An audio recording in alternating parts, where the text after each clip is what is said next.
the unaffectedness of your consciousness as a quality of your natural state, and the idea that you can be a human being that is unaffected by the world, and an attempt towards unaffectedness, are two very, very different things.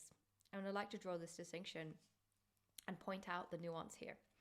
As when you hear me talk about unaffectedness, the unaffectedness of your consciousness, no matter what occurs in your physical reality, no matter what's happening to your human system, I think sometimes there can be this deduction that that means that we are here to strive towards an unaffectedness in who we are as a mind and a body, with emotions, with patterns, and with feelings.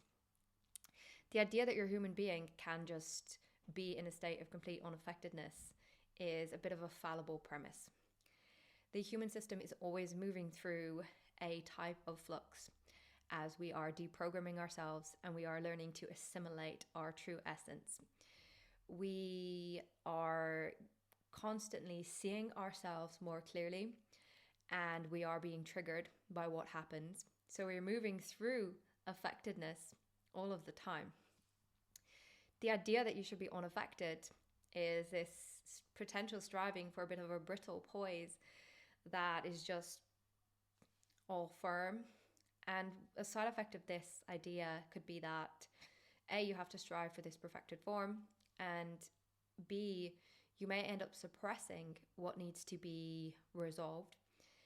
And there is a brittleness that is not really able to have a fluidity to move through and to embrace what it is that is there to be worked with. So we do need to embrace what is there.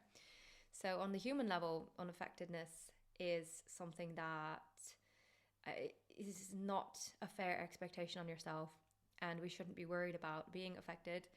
Now, the other nuance here that I really want to draw your attention to is that, number one, it's okay to be affected by what's going on in the world.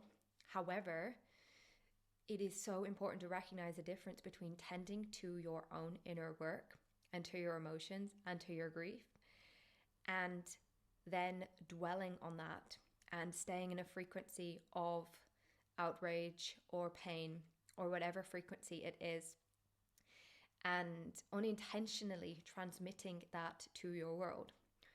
We've got to recognize the difference between what is me moving through what's coming up for me and what is me dwelling in it too long and trying to achieve something with that.